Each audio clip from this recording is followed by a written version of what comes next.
我靠着送外卖供女友读了研究生，可她却嫌我学历低，收入低，要和我分手。我百般挽留，她却将我拉入了黑名单。断联3天后，她又突然找到我，李潇，我们结婚吧。大家好，开始今天的分享之前，希望你能给人间烟火点个订阅，我将会分享更多优质的内容。就这点钱，你也配娶老子女儿？40万和1辆车，1分钱也不能少。王军坐在椅子上，眉毛皱在一起，向我吼道。我提着2大袋子烟酒和补品，汗水已经浸湿了我的衬衫，可我半分不敢松懈。王雅茹坐在一旁的沙发上，挽着王母的手，嗔怪道：哎呀爸，李潇都来了好几次了，哪次不是满手提着东西？你就别为难他了。王雅茹又话锋一转，对着在一旁玩手机的油头男性说道：好弟弟，你先别急，车子的事等我和你姐夫结婚了再给你买，好不好？王雅茹的弟弟没有说话，白了我一眼，继续玩手机。也不是老子故意刁难你，老子女儿可是研究生，长得又漂亮，要不是看着雅茹是真得进你，你就算是给老子跪下也轮不到你。这样吧，老子可以只要你28万，但你买的房子必须写雅茹的名字，结婚后工资也要全部上交给她。王军说话咄咄逼人，但此刻我的心却稳了下来。虽然条件很苛刻，但我真的很爱雅茹，娶了她之后，生活总会慢慢好起来的。结婚的日子很快就定了下来，我穿着攒了好久钱才买来的像样的西服，等着接亲。我和王雅茹是大学同学，王雅茹长着一张瓜子脸，眼睛水灵灵的，鼻梁高挺，身材更是没得说，是无数男大学生的梦中情人。当初追她的时候，我每天给她送早餐，每次节假日都给她买礼物，给她转账。终于，她被我打动了，答应和我在一起。大学毕业的时候，她扑在我怀里，哭着跟我说：怎么办？肖哥，我要是不读研，我家里就逼我回去相亲结婚。我看着他每个月卡中打来的600生活费，最终放弃了自己的保研 offer， 选择了直接就业。王雅茹的学费很贵，她自己平常也爱买一些奢侈品，所以每个月的花销都很大，每天我的压力都很大。但一想到和王雅茹在一起的5年，我都感到很值得。新娘子到了，不知道谁喊了一句，我立马调整，以自认为最帅的姿势迎接着婚车。几辆贴满红花的车在我面前停下，伴娘们一哄而上，向我讨要红包。我笑吟吟地递给了他们，让他们请新娘下车。这时，车窗里伸出了一只手，比出了一个800吗？我向车窗里递了800，车窗里的手伸了回去，但没有下车的意思。难道是8000？我的面上有些尴尬，俯身到窗边，跟车里人商量着：宝宝，这个时候我上哪给你找8000呀？别闹了行吗，宝宝。车里人不回应我，没办法，我只能向周围人东拼西凑，甚至还让一个伴郎去银行取了趟钱，才堪堪凑齐了8000。我迅速地将8000塞了进去，好声好气道：宝宝，快下来吧，时间有点赶了。车里人还是没有下来的意思。此时，王雅茹的妈穿着华丽的旗袍，踩着恨天高，大摇大摆地从车旁出来，颐指气使道：哼，没钱也想让我女儿下车？我告诉你，今天拿不出8万，你就别想让我女儿下车。我顿时冷汗直冒，小心翼翼道：伯母，您别开玩笑了，我这上哪给您临时找8万去啊？哼，我管你去哪找，今天拿不到8万，你就别想娶到我女儿。王母毫不退让：这伯母，您看，咱不是说好了吗？我前几天才刚把彩礼给您，我现在是真的没有钱了，您看能不能先把流程走了？我再想办法。我压下心中的烦躁，低三下四地说道：没钱？哼，没钱？你凭什么娶我女儿？我女儿一个研究生，你一个送外卖的，只不过让你掏几分钱。看你这抠搜样！王母破口大骂起来，周围的人很是错愕，窃窃私语起来，带着恶意的眼神一直打量着我，显然是做好了吃瓜的准备。我的面上有些挂不住，但碍于今天是结婚的日子，我不愿意和岳母闹得太难看，我只好靠近王母，压低声音道：伯母，我们不是谈好了吗？今天这么大的日子，您看能不能先把婚礼办下来？钱的问题我们再谈，大家现在都等着呢。哪料王母听完我的话，怒目圆睁，用尽全身的力气将我一推。我没料到他会突然动手，本来我俯下身就重心不稳，这一推就直直地倒在了地上。人群发出一阵骚动，有些同事想要拉我一把，却被王母阻止。王母嘴唇快速地开合，喷出唾沫星子。老娘倒要看看，今天谁敢服她？怎么，给不起红包你就来讹你老娘了？有妈生没妈养的小杂种！我呸！王母向我吐出一口浓痰，粘在我的西服上，简直是欺人太甚。我想起母亲临终时的病容和那饱含歉意与不舍的眸子，心里怒气横烧，站了起来，指着她的鼻子吼道：阿姨，你说我可以，别说我妈，别太过分了。王母翻了一个白眼，她厚重耷拉的眼皮里还夹着眼屎，俨然一副尖酸刻薄相。怎么，老娘还说错了？你有妈教，一个孤儿，学历又低，我女儿真是瞎了眼了，看上你这条狗。我告诉你，我女儿就算是随便拉一个路人嫁了，也比跟你在一起的好。我冷笑道：好啊，那她就随便找人嫁了吧。我将胸前的红花扯了下来，狠狠地摔在了地上。你这老娘们说的对，我高攀不起你家，这婚我不结了。我转身拔腿就走。行，你说啥？你耍我们家玩呢？我女儿瞎了眼了，才能看上你这狗娘养的东西。你这么走了，我女儿以后怎么见人呢？王母崩溃地大哭起来，坐在地上撒起泼来。我的好兄弟张轩也来劝我：对呀，兄弟呀，你这走了，新娘子怎么办呢？人群中一阵嘈杂，又是一阵窃窃私语。我有什么对不起她的？我看着王母，怒骂道：你真以为你们家每个月给的600块钱能供王雅茹读研究生？你以为她身上哪些奢侈品到底是怎么来的？要不是我放弃了保研的名额供她读书，我会变成你们瞧不起的外卖员吗？你们简直是狗眼看人低！我告诉你们，哪怕我是外卖员，也是靠自己的双手双脚挣钱。我活得有尊严，不像你们只会趴在一个人身上吸血。我没有再多言，转身就走。王雅茹终于下车了，她对着我吼道：李潇，你干什么？给我站住！你要是敢跑，就别再来找我。我没有理会王雅茹，径直穿过人群，离开了这块地方。我回到了自己的出租屋，房间里面摆满了王雅茹的东西，遍布着我们共同生活的痕迹。王雅茹给我打了10几个电话，我都没有理会。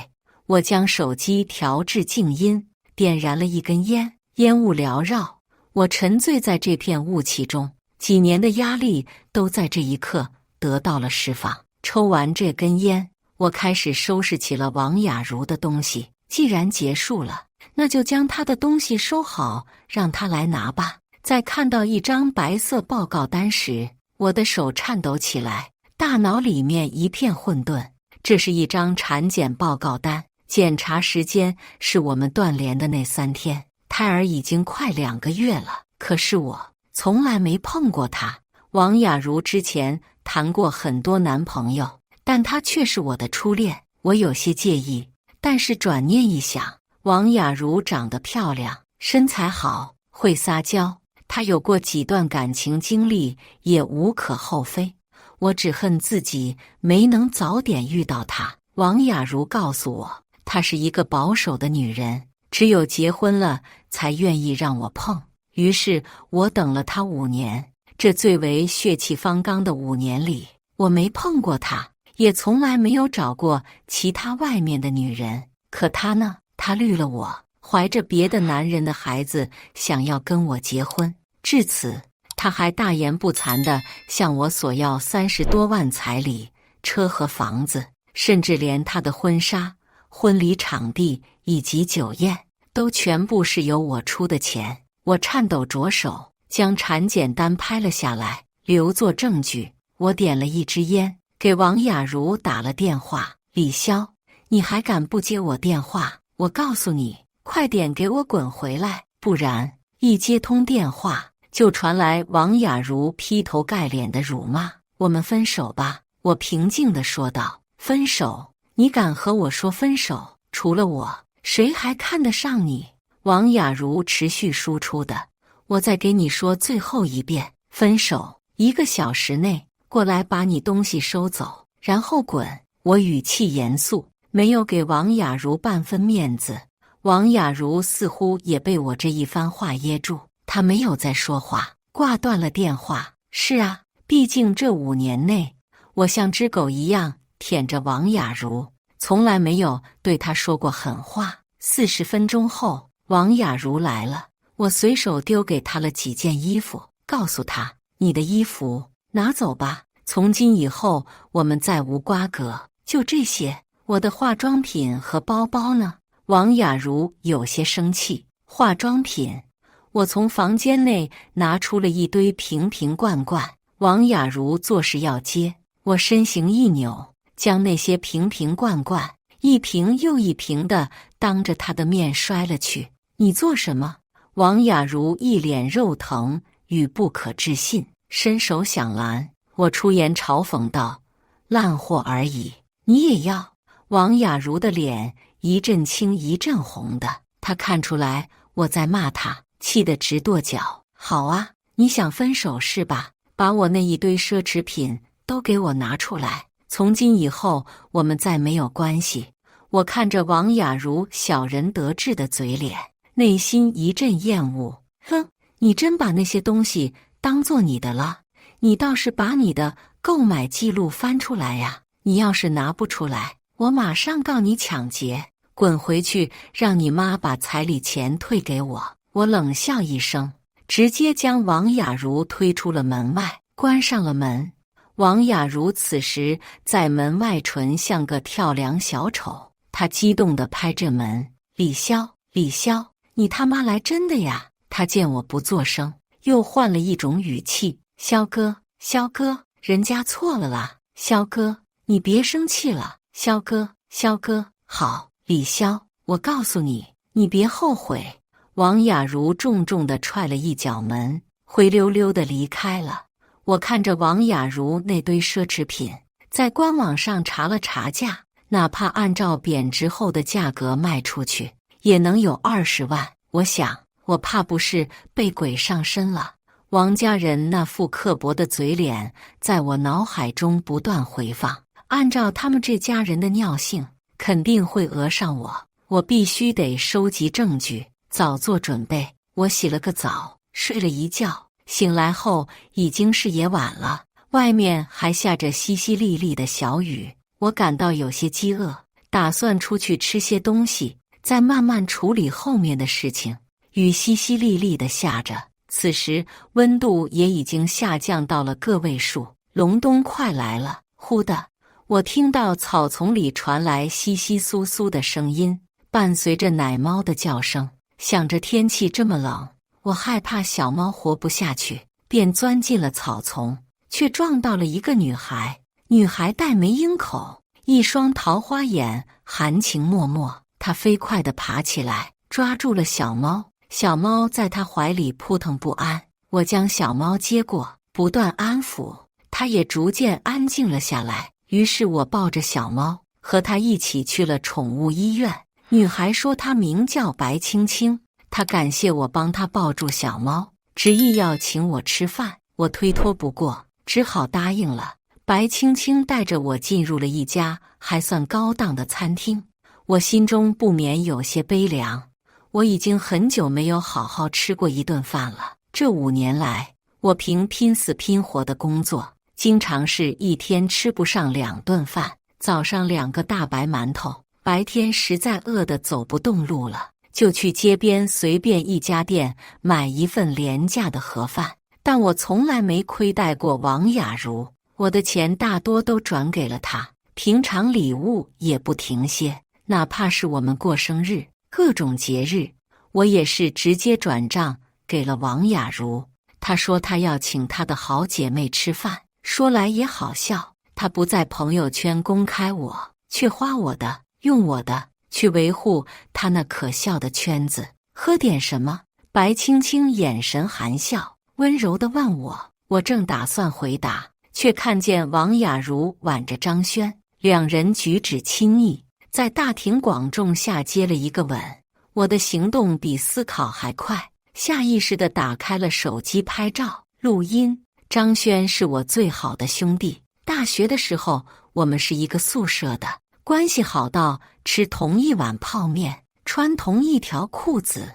我能成功追到王雅茹，也是有他的帮忙，甚至半个月前，他还在帮我筹办我们的婚礼。可是他现在却亲着我刚刚分手的前女友，我的大脑一片空白，面色苍白，目不转睛地盯着王雅茹和张轩。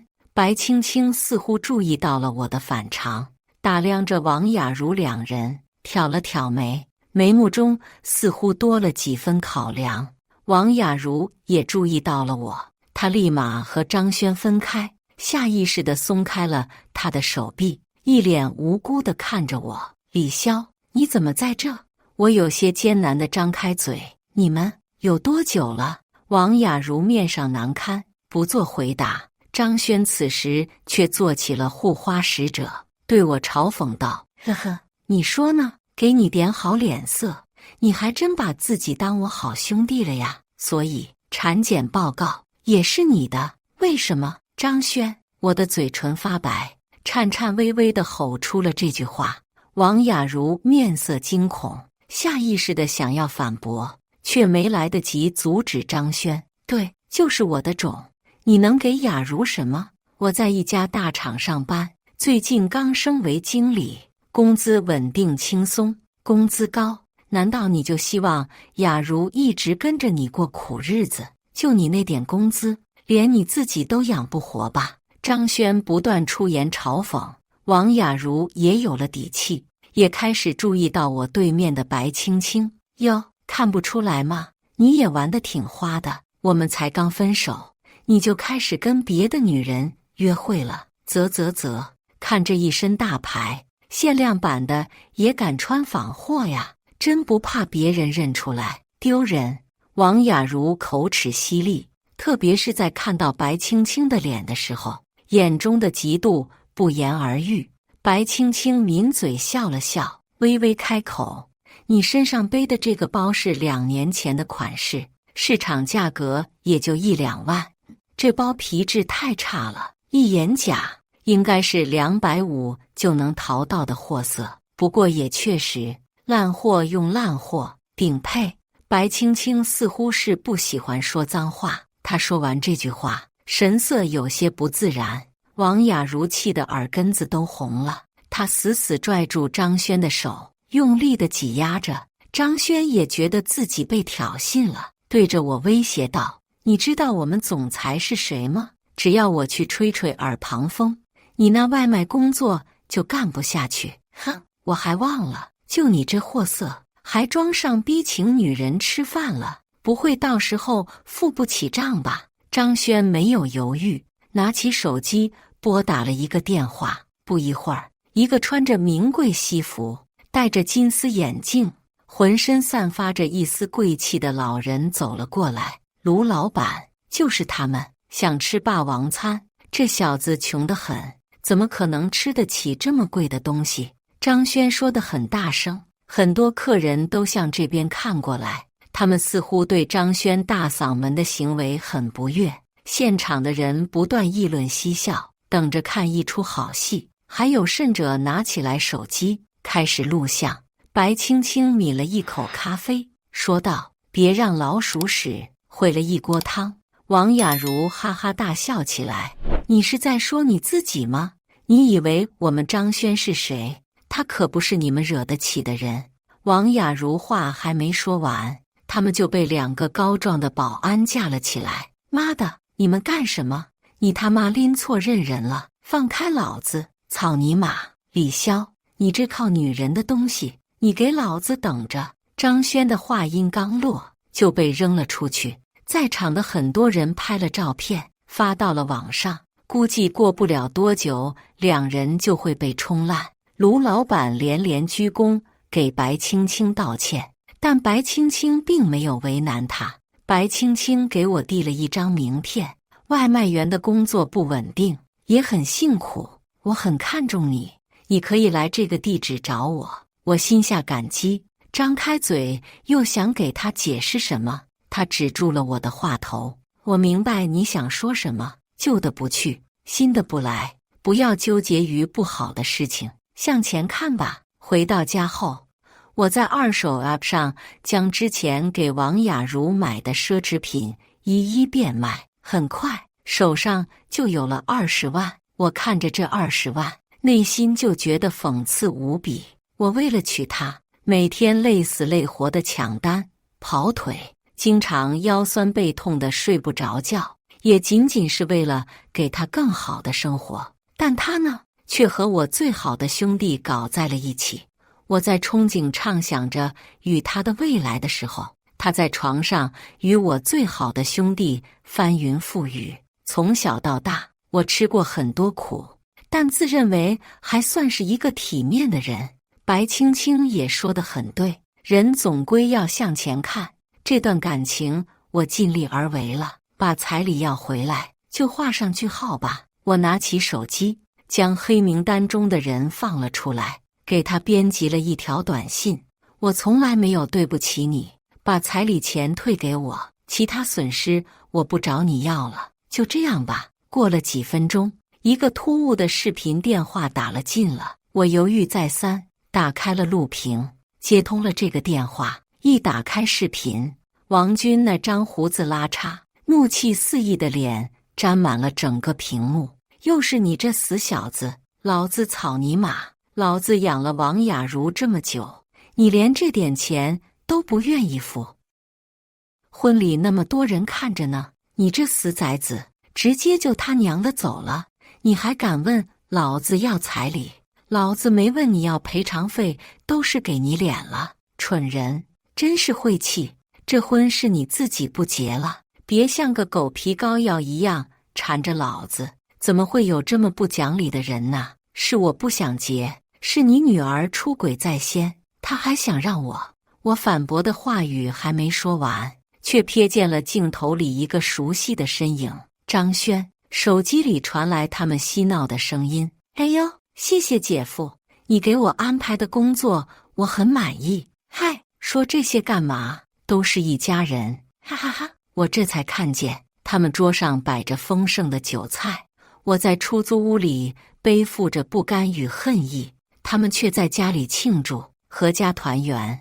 我不能原谅他们，我会通过法律途径维护我的权益。我丢下这句话，挂掉了电话，躺在床上，我流下了眼泪。这是我这辈子第2次哭，第1次是在母亲去世后，孤身一人时。果然，我这辈子注定天煞孤星吧。第2天清晨，我就被同事的电话吵醒，打开微博，才明白发生了什么。景浩5年的青春又值多少钱呢？景浩彩礼，景浩相恋5年的男友被富婆包养悔婚，景浩男友结婚当天无缝衔接，景浩钱买不了青春，景浩随便点开一个热搜，就可以看到我的照片没有打码，被挂在帖子正中间。热搜大概内容是：王雅茹和我校园恋爱，因为我成绩不好，也没有什么能力，出来后只能找个勉强糊口的工作。而王雅茹从来没有嫌弃过我，她鼓励我，支持我。最终我们度过了那几年，她也快毕业了，于是决定将我们的婚期提上日程。她家里要了20多万彩礼，目的是建设我们2人的小家。况且她默默无名地陪伴了我5年，把最好的青春献给了我。这些要求并不过分，可我却在结婚那天将她丢在场地，转身就走。晚上就看见我和富婆一起吃饭，并怀疑我是否很早之前就有了出轨行为。微博下面的评论清一色，人人喊打，蠢货。我飞快地截了很多张微博的图片，并将它们打印出来。侵犯隐私，还造谣，够他们糟的了。王雅茹还是研究生呢，竟然能蠢到这种地步，我有些气急攻心。好得很，你们想玩，我随时奉陪，我会让你们蹦到最高，再狠狠地摔下来。我来到了白青青给的地址，她已经在这里等了我很久，旁边还站着一对气质极好、面色严肃的中年人。白青青笑着说道：“我查看了你的资料，大学4年成绩都很好，团队做出了很多不错的项目，参加了很多竞赛，还获得了高校保研资格，但后面毕业都没有再继续这些东西，而是做起了外卖员。我父母很看重人才，今天他们和你面议，也是对你颇有期待。”我看向中年男女，对他们规规矩矩地打了个招呼，他们也笑看着我，坐进会议室里。我感觉室内有些热，便脱掉了外套。白父白母眼神一致，我的脖子和锁骨上有很大一块胎记，并不好看。我有些窘迫，跟他们解释了缘由，但他们看我的眼神更奇怪了，仿佛要从我脸上剥下些什么。白父白母关切地询问的：“我家在哪？父母在哪？又是做什么的？”家？我哪有什么家呢？我从小无父，母亲早逝，从小在孤儿院长大，努力考上了大学。唯一一个值钱的东西，还是母亲留给我的，看起来价值不菲的玉。白父白母拍拍我的肩膀，眼里充满了怜惜。他们安排我去他们市郊家的公司实习，认为那里更适合我。白父白母走后，白青青又看着我，认真地问道：“网上那件事，你打算怎么做？”我看着白青青，眼神中流露出来一丝歉意：“抱歉啊，可能得让你跟我一起在热搜上挂一段时间了。我已经在搜集证据了，我将这几年的银行流水，还有我和王雅茹的聊天记录都打印了出来。产检单我也打了很多复印件，视频聊天、录音通话，我都备份了好几份。既然你们喜欢利用网络扒别人的隐私，那就自食苦果吧。”第2天，我按时到达了白青青所说的那家公司。带领我入职的是一位身材高挑、面容清冷的女性，她看起来很高冷，但人却很友好。她简洁明了地向我介绍了部门的人员和工作。刚和我交接完毕，她就被一个吊儿郎当的人环抱住。那人将她死死地搂在怀里，手不安分地乱摸。林玉的面容有明显的不适和抗拒，但男人丝毫没有要停手的样子。公司里的其他职员有意避嫌，故意装作看不到。我有些看不下去，喝止了那个男人。男人看了我一眼，眼神中充满了不屑，威胁道：“你知道我是谁吗？在这公司里，你最好别多管闲事。”我有些愤愤不平，无论你是谁，你也不应该在公共场合强迫一个女性。男人有些愤怒，伸手要来打我，却被林玉拦住。齐总，别管他。林玉拉着齐总就想走，他眼含泪水，感激地看了我一眼。而他们刚踏出没2步，就遇到了带着家属团闲逛的张轩。哎呦，齐总，齐总！张轩看见男人，立即点头哈腰，活脱脱像个赖皮狗。哎呦，你这小贱种，今天还让老娘碰上了！王母率先看到了我，做事撸起袖子就要开干。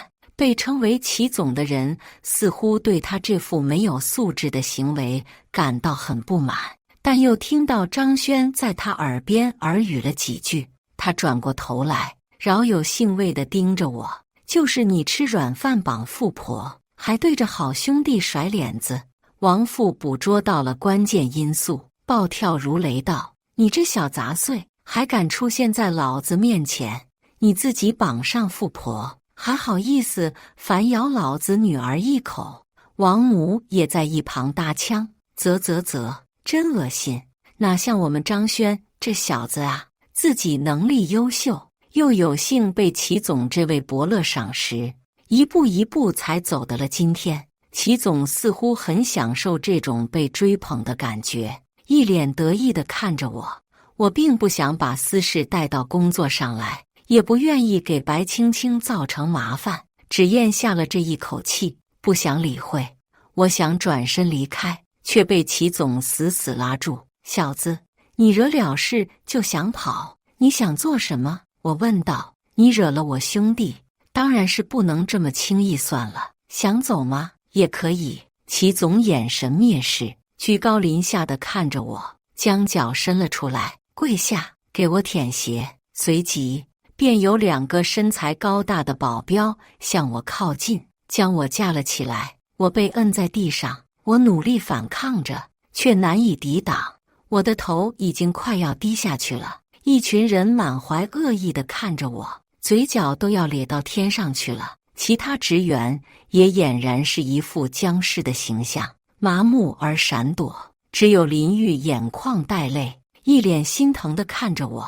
他作势上去想要帮我，却被齐总一把抓住。不，我不会屈服！混账东西！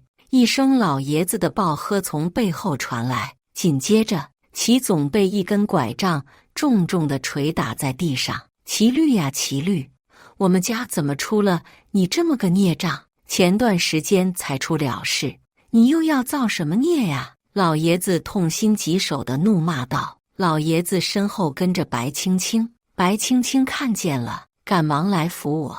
白青青担忧地看着我，含情脉脉的桃花眼中闪着波光，让我有一瞬间有些失神。林玉的眼中闪过了一丝放心，但在看到白青青后，又显露出了一丝忧虑。老爷子指着已经傻眼的张轩和王家人：“保安呢？把他们给我扔出去！”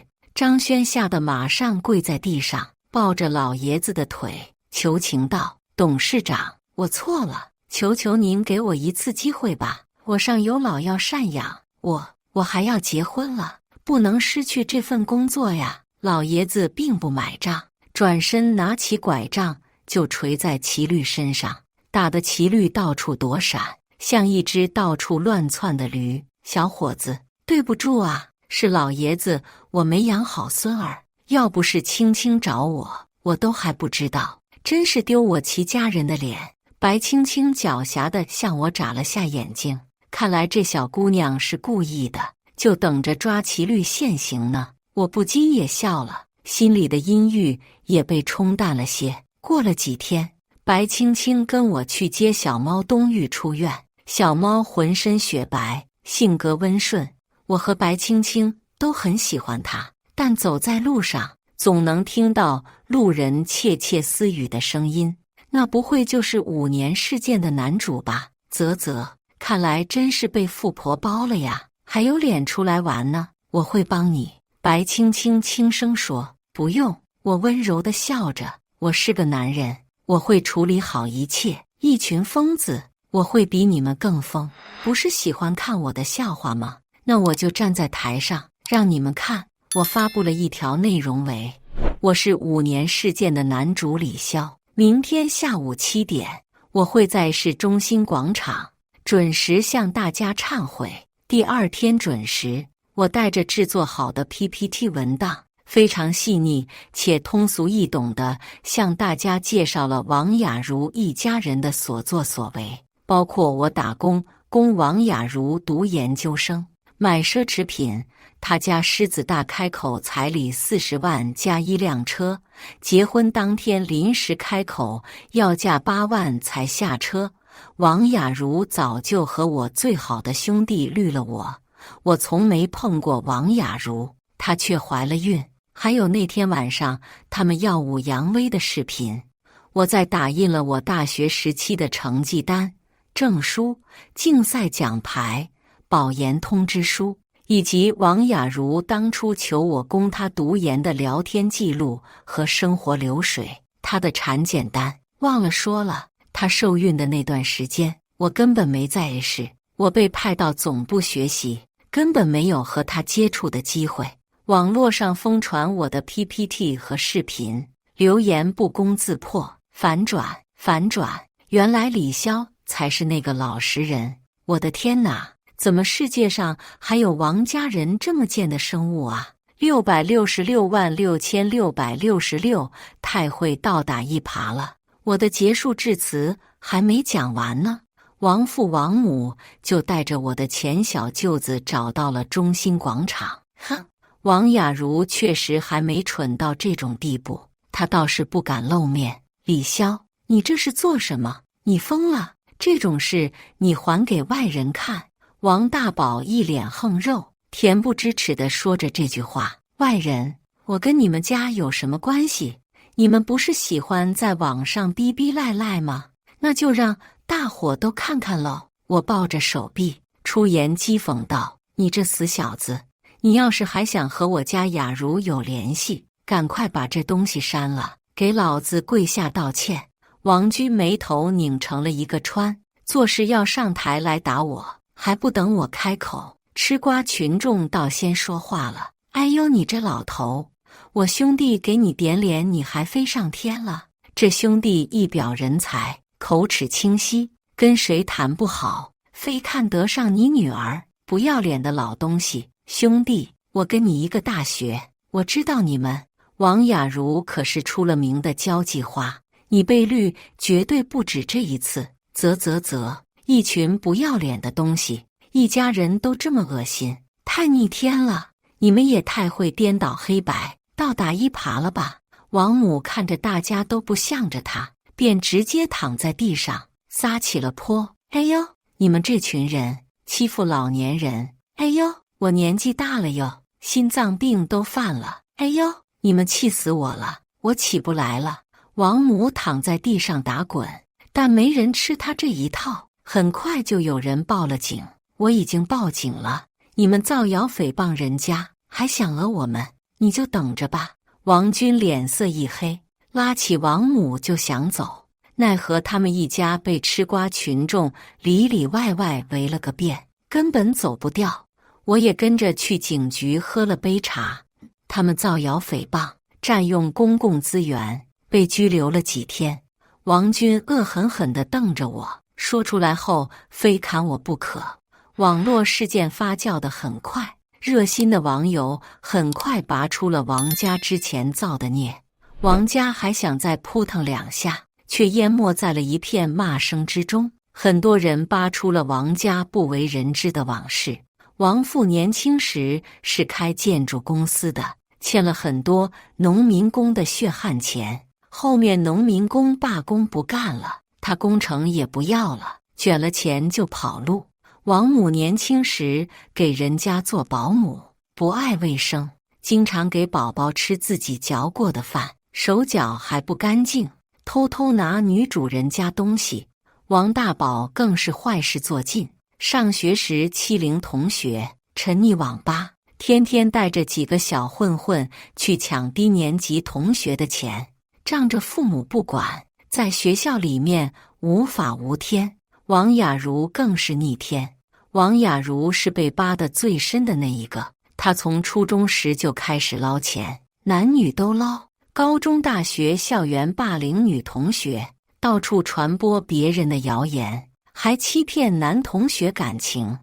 其中一个人就是我，他的研究生身份也被扒出来问题。有人说他论文抄袭，还有人说他学术妲己。总之，他私生活混乱，作风不正，且真实成绩存疑，最终因多人联名举报而被学校开除。齐律也跟疯了一样，眼看买不了微博热搜，便疯狂拿钱买水军。齐律气疯了，他知道自己被张轩骗了，但也不愿意承认自己输给了我这个下等人。于是他疯狂地买水军，水军不管用，就继续偷偷挪用公款砸钱买热搜。老爷子气得大病了一场，一见到齐律就让他滚，说他不是齐家的孩子，但他对我却十分珍视，每次见到我都拉着我的手，呢喃道：“齐萧啊，你是个好孩子，努力呀，咱们齐家以后就靠你了。对了，还有个好消息，那天白父白母看到了我的胎记和玉，偷偷拔了我一根头发，马上送去给齐父做了 DNA 检测。我不是什么孤儿，我是被狸猫换太子20多年的齐家独子，但这个风口浪尖还不便于公开。这件事之后，我和白青青的感情迅速升温，我们分享着这些年不同的生活经历，可我们的性格和三观却出奇的合拍。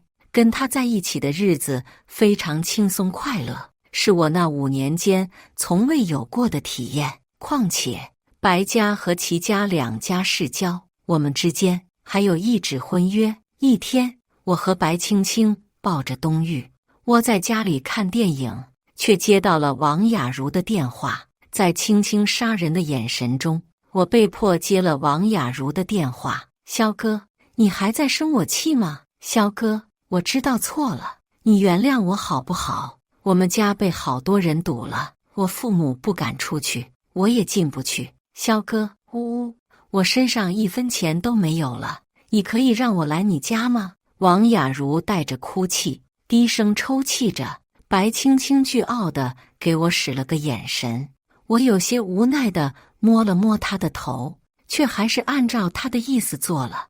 我给了王雅茹白青青家的地址，10几分钟后，王雅茹到了我家门口，打开门，王雅茹穿着极其清凉的情趣礼衣，若柳扶风地倒在我怀里，娇嗔道：“萧哥，人家好想你，心口好痛哦，你能帮人家揉揉吗？”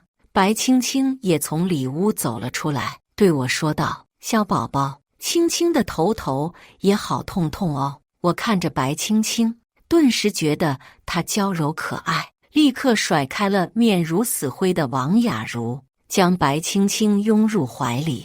白青青踮起脚尖，强势地拉着我的衣领，吻了上来，占有、抢夺、缠绵、温存，重复了无数次的吻，一如往常一般向我袭来。不知道过了多久，我们才放开。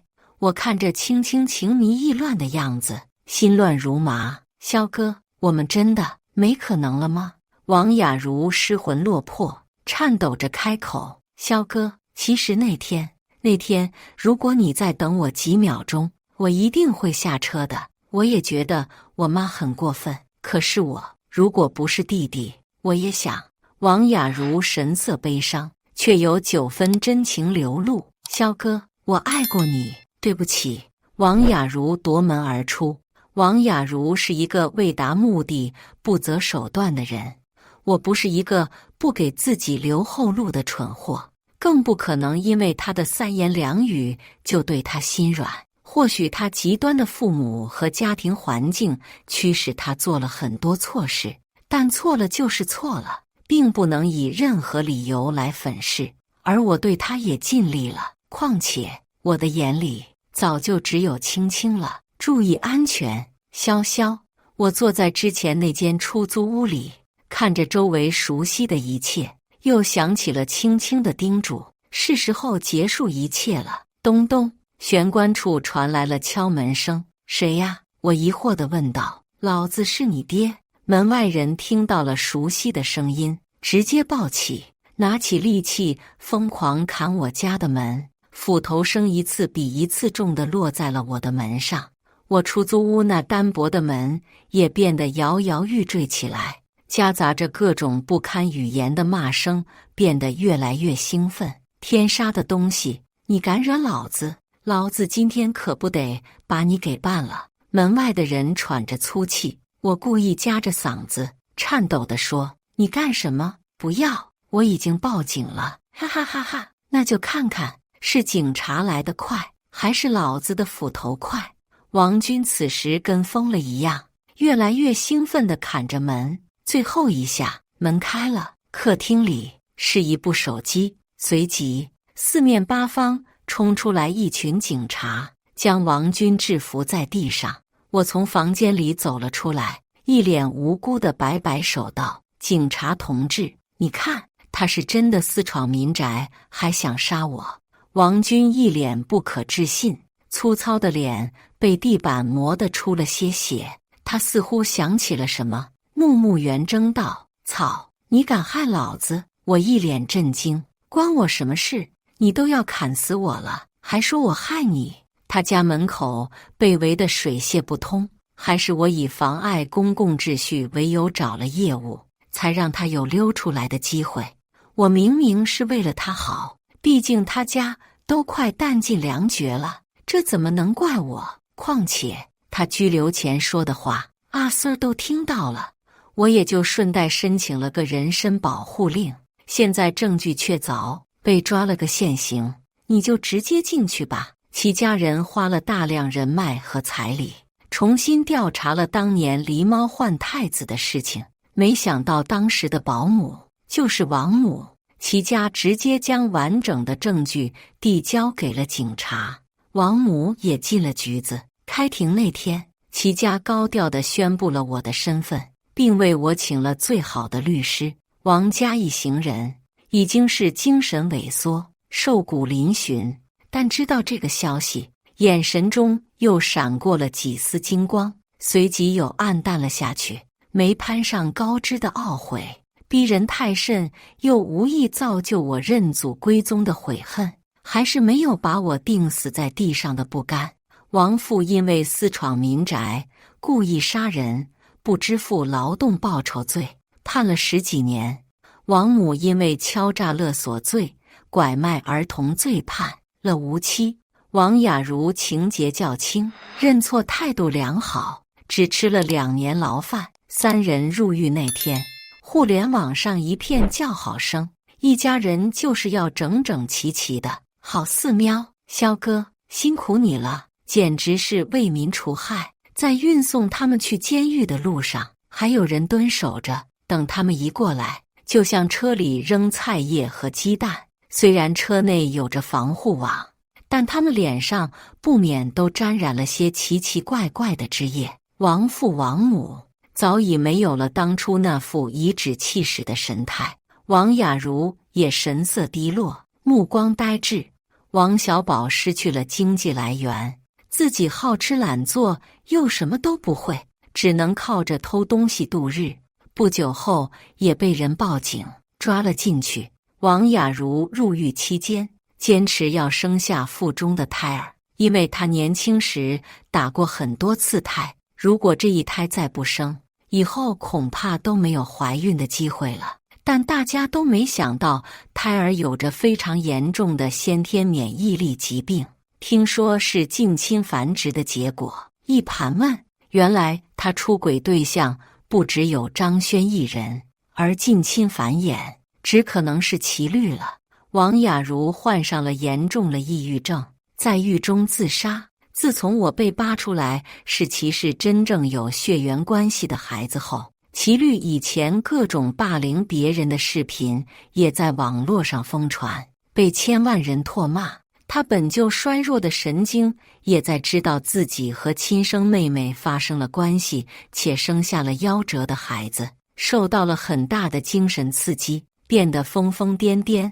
张轩自己被辞退了后，没有一个公司敢要他，他顶着生活的压力，到处流浪，而他又知道了王雅茹的孩子不是他亲生的时候，他再一次破防了。他觉得自己的坚持没有任何意义，他又跪到我面前，求我念及一分兄弟情谊，给他一份工作。他一次又一次地磕着头，嫣红的液体浸透了地面。我又想起了大学的时候，我打球摔伤，流了一地的血，他毫不犹豫地背起我，将我送到了医务室。他还调侃我是个傻子，为什么会变成现在这个样子呢？最终，我安排他到公司扫厕所，我办公室有专用的，平常也不会见面。对于这些人的结局，我和青青也曾有一瞬间的唏嘘，但路都是自己选的，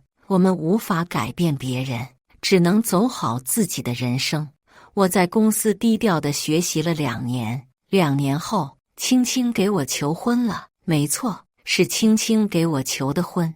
她穿着洁白的婚纱，手捧鲜花，包了市中心的大屏，向全部人播放我们的点点滴滴。她如初见时那般美丽动人，她语气轻柔，胆怯却又坚定地说道：潇潇，我是第一次谈恋爱，或许有很多不太明白，做得不好的地方，又或许我的热情脱离了世俗，让你难以接受。但我想说的是，无论未来顺遂与否，我都想和你一直在一起。齐潇，你愿意娶我吗？当然愿意呀！我热泪盈眶。我的青青，青青怎么会有什么做得不好的地方呢？实话实说，青青在这段情感中花费的时间和精力远远比我多。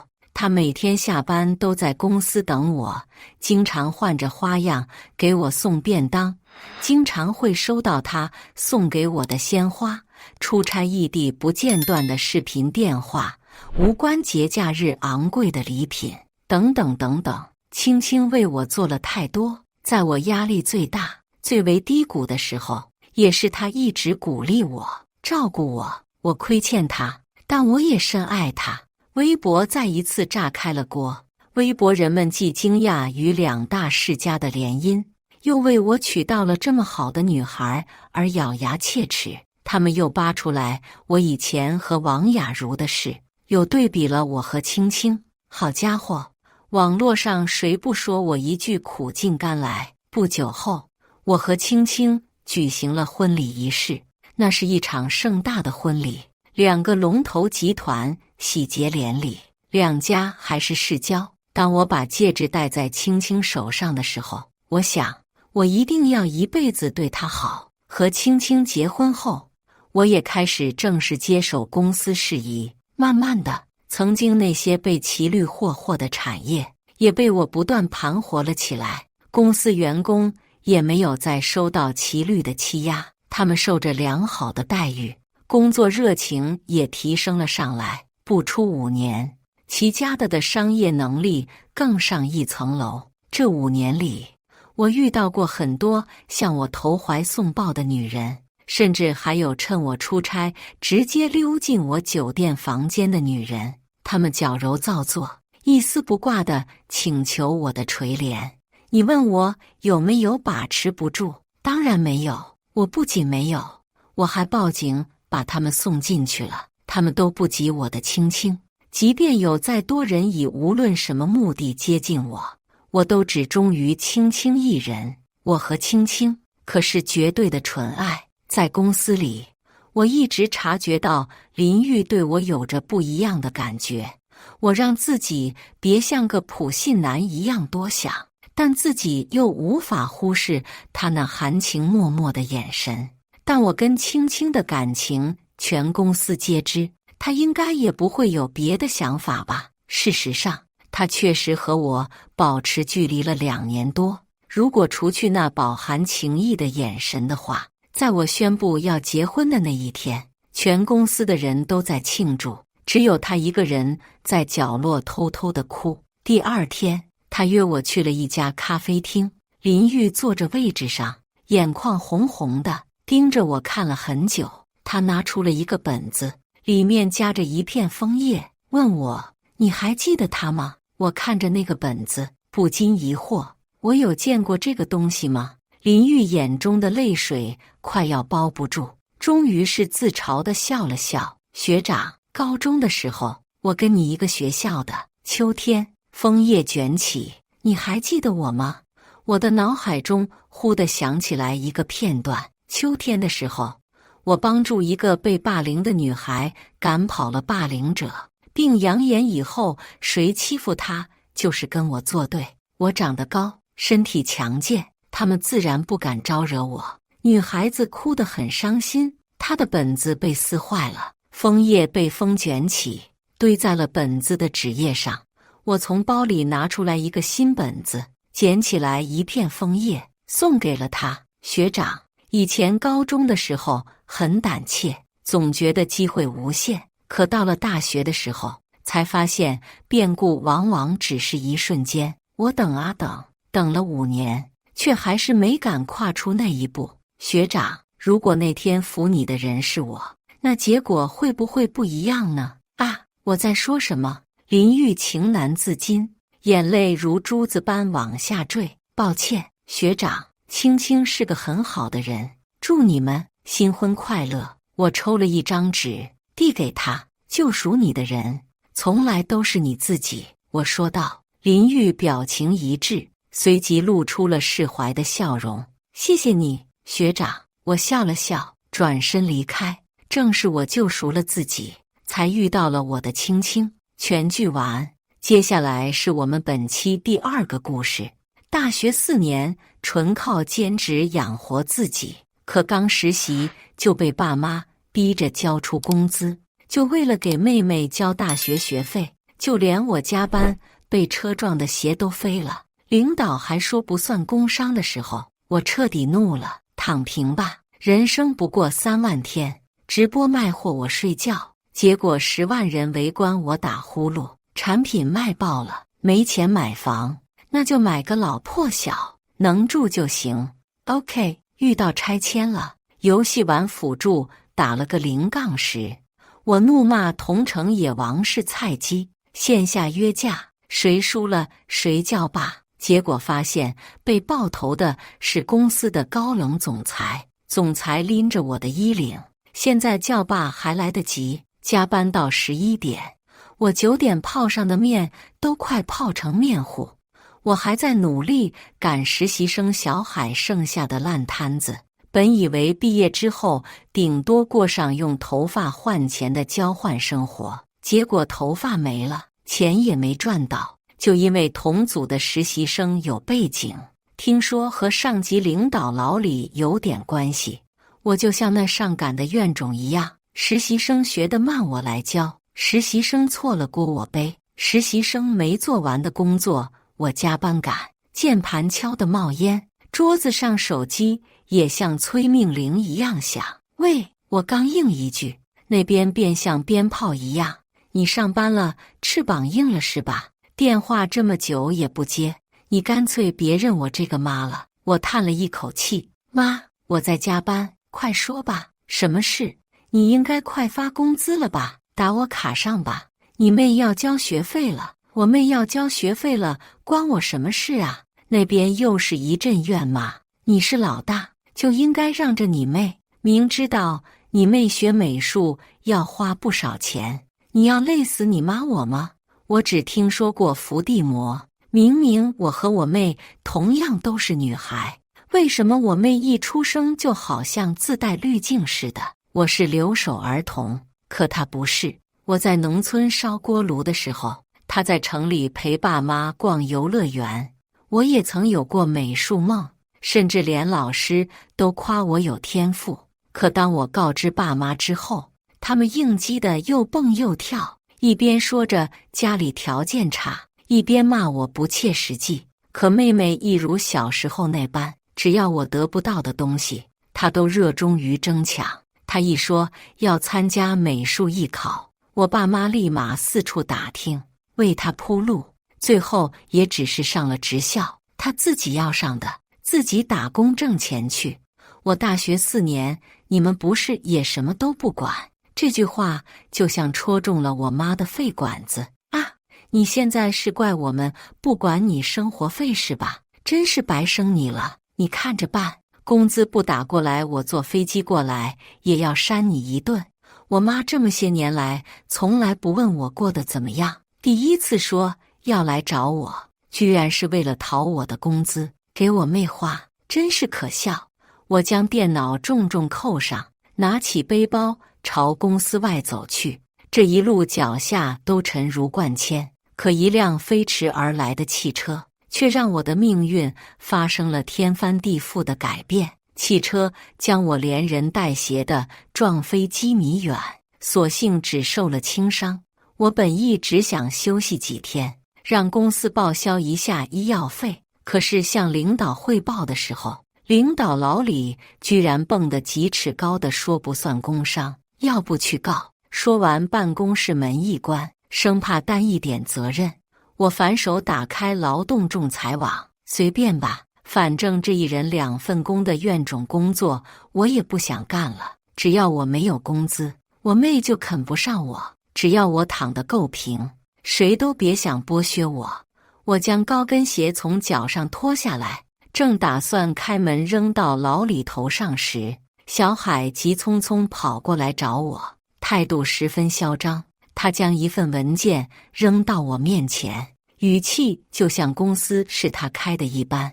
这是公司最近开展的线上业务，直播卖货，你把这些全背了，下午去直播。真是癞蛤蟆变青蛙，长得丑完的花。我看了一眼那密密麻麻的话术文件，没说话。他不耐烦地继续强压，和之前一样，你帮我上了，告诉你，这直播很重要，搞砸了连我一起遭殃了。搞砸吗？我最擅长了，这么厚的文件，点麻辣烫最合适不过了。我接了过来，反正都要离开了，送老李个王炸礼物。到了要直播的时候，老李还给了我一个加油的手势，嘴里还放着羊屁。干巴爹！我带着微笑狠狠地回应了他，还干巴爹？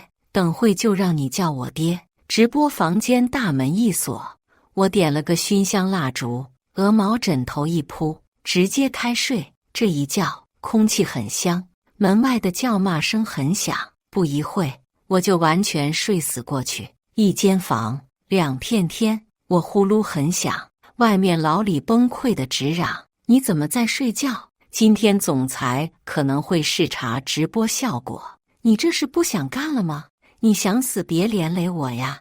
我还没见过你这样的员工，祖宗啊，快开门！你要害死我呀！我翻了个身，继续睡。醒来的时候，哈喇子都流了一枕头。我随意地擦了擦，还恶趣味地闻了闻，除了落枕了，其他真的很完美。可是当我扶着脑袋准备关摄像头的时候，我直接被直播数据震惊了，10万人在线看我直播打呼噜，小黄车里的商品直接卖爆了，评论区更是精彩。终于醒了，10万人等你起床。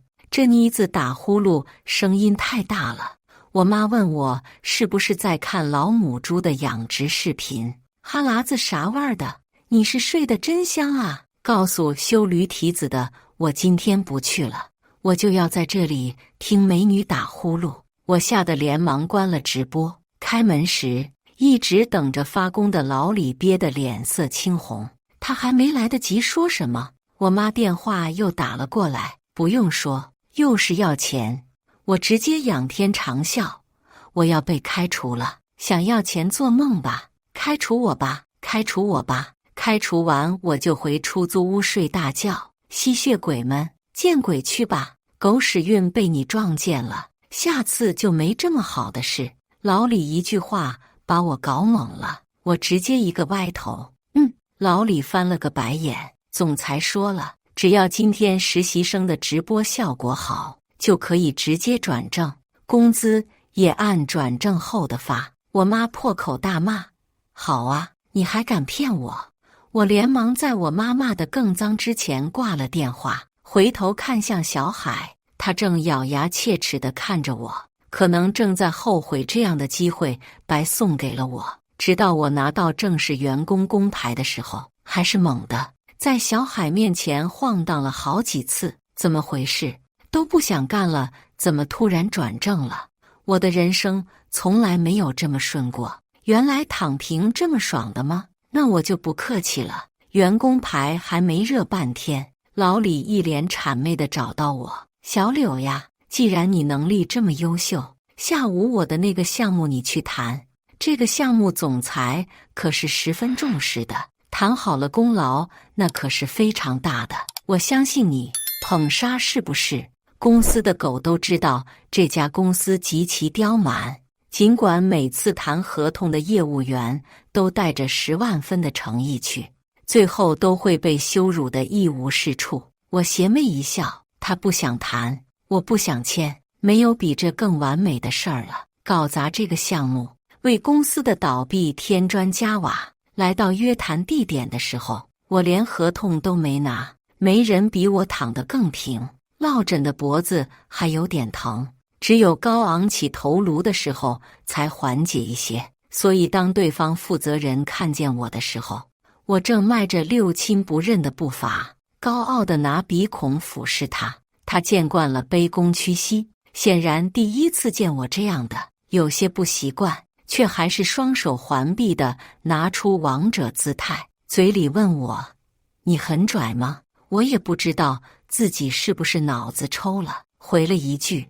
拽犯法吗？其实我想说的是，见笑了，脖子落枕了。他的表情显然被震惊到了，看了一眼我空空如也的双手后问我：你不是想谈吗？什么都没带。我一声点点头，不想签带什么合同，不签就对了，让每一个资本家都掉入灯下。总裁和领导们排队排得掉，总裁脖子上一定要多勒几圈。此时我还不知道，我在对方看来是多么的狂拽酷炫。那人思索了一会，突然对我说：是不是你们找到了更好的合作对象？我一下没反应过来，是不是他们报价比我们还高？不然你也不得这么自信啊。我自信还有错了？没有。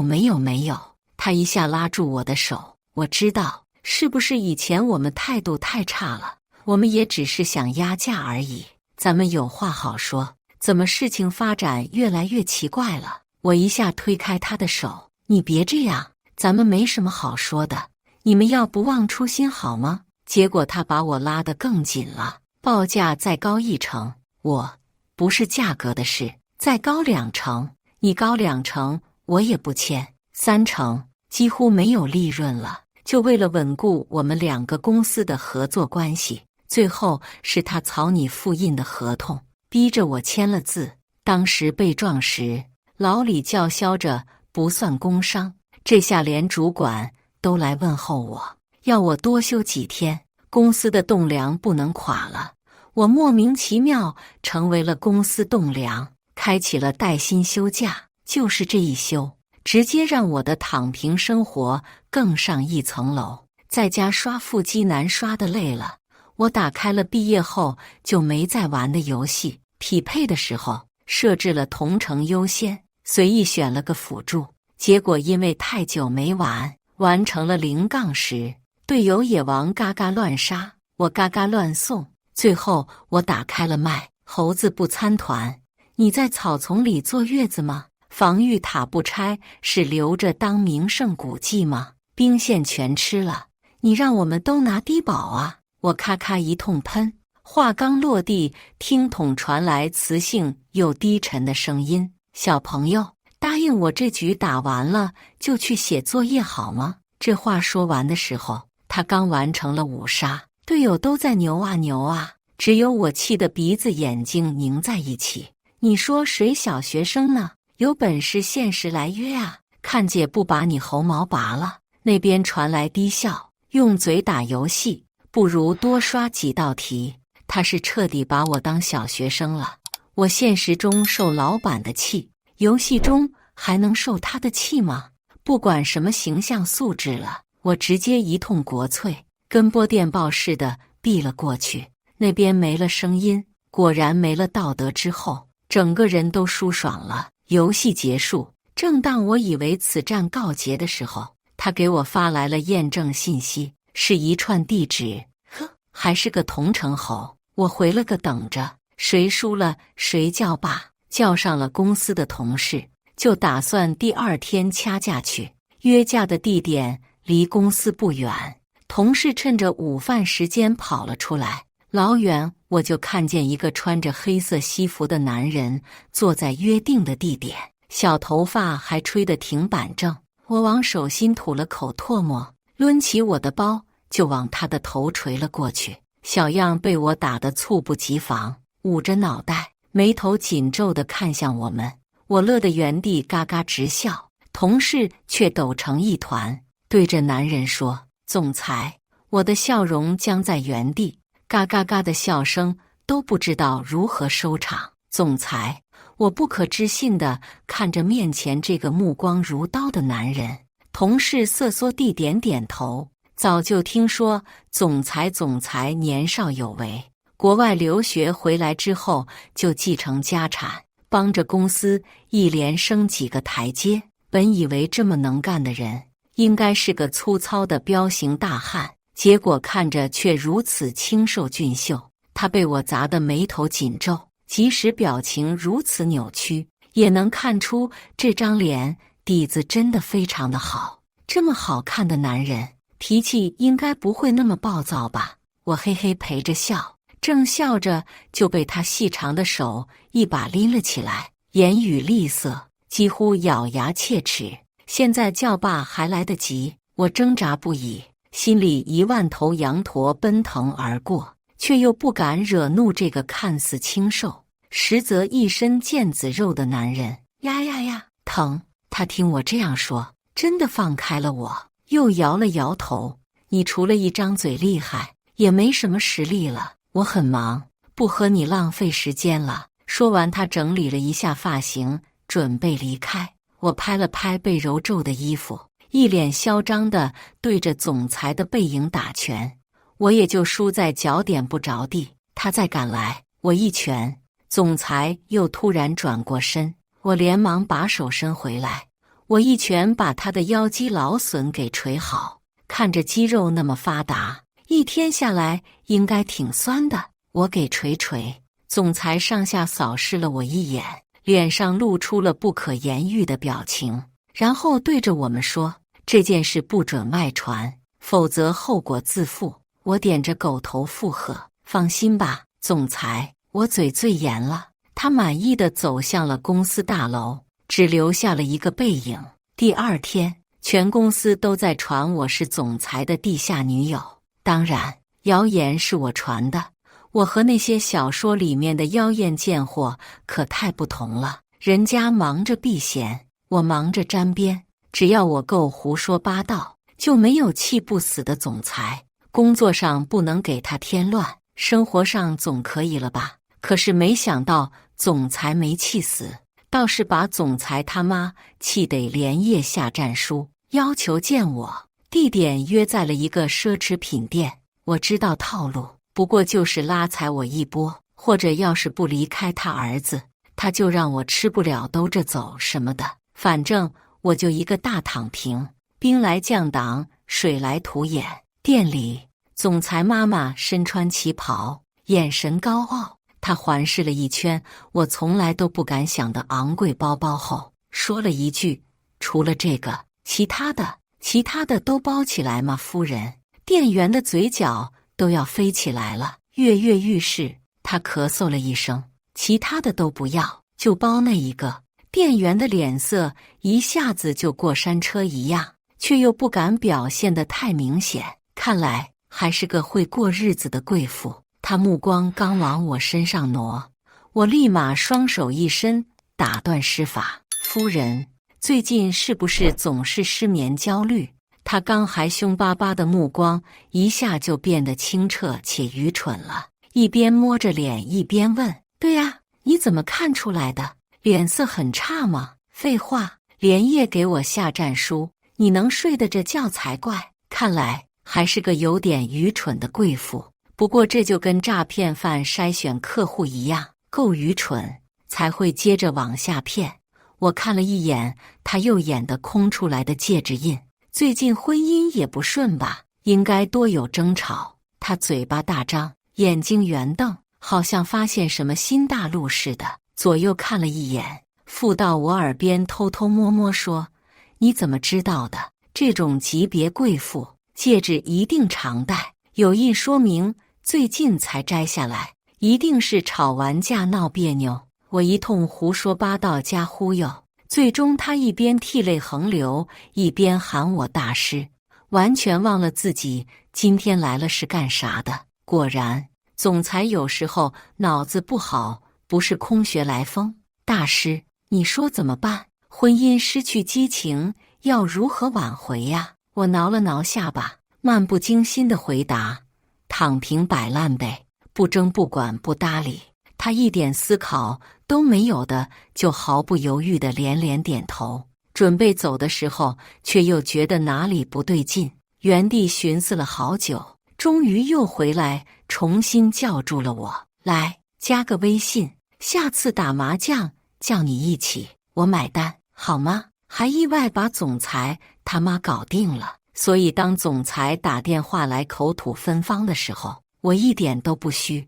从他的语气可以判断出来，我是懂气人的。听说你到处跟别人说我跟你生了8个，还有一个上小学的儿子，小了，格局小了。我还说肚子里有一个。你来，狠狠开除我，反正我无所谓。电话那边久久没有回应，我恶趣味地回他：你除了一张嘴厉害，也没什么实力了。他被我气的话憋了好久，大喘气的声音越来越重，最后他只憋了一句：你认真的吗？那我也要认真了。